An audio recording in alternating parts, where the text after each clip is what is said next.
एक छोटे से गांव कदम्बरी में, जो खूबसूरत खेतों और रंगीन मकानों से घिरा हुआ था, राज और मीना नामक दो अच्छे दोस्त रहते थे।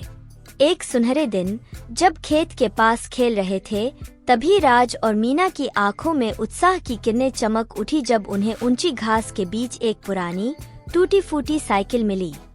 साइकिल को ठीक करने का ठोस निश्चय लेकर राज और मीना धीरे धीरे जमीन पर बैठकर साइकिल की मरम्मत के बारे में ऑनलाइन वीडियो देखने लगे। उनकी आंखें कभी भी स्क्रीन से हटने नहीं लगी। राज और मीना अपने टूल बॉक्स को छानते रहे। राज और मीना साइकिल पर संतुलन बनाने के लिए बारी बारी से चढ़े, बाएं और दाएं हिलते हुए।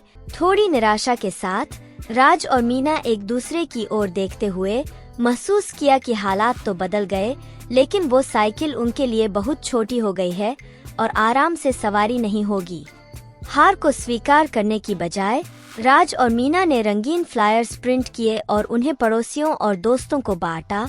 उनके चेहरे निरंतर उत्साह और आशा से चमक रहे थे। हर सिक्का जो स्वर के बैंक में गिरता, राज और मीना की दृढ़ता मजबूत होती गई। उनकी आंखों में एक उद्देश्य की झलक थी, जैसे कि वे हर रुपया बचा रहे थे जितना संभव था। आखिरकार दिनों, हफ्तों और महीनों के बचत के बाद राज और मीना गर्व से अपनी नई चमकदार साइकिल से गांव के बीच सफर किया। उनकी मुस्कान कान से कान तक फैली, जैसे कि वे स्वयं दुनिया को जीत लिया हो। अपने दोस्तों के बीच घिरे राज और मीना सहनशीलता की कहानियां साझा करते हुए, जो सुनते ही हर कोई प्रेरित हो जाता था।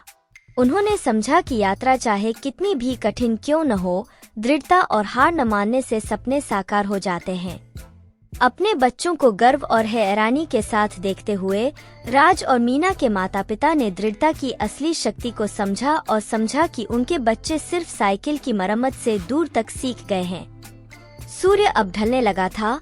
राज और मीना ने अपनी साइकिल को किनारे की ओर चलाया। उनके हाथ एक दूसरे में बांधे और दिल हमेशा के लिए जुड़े रहे, सहनशीलता की शक्ति और मित्रता की अटूट शक्ति का प्रमाण।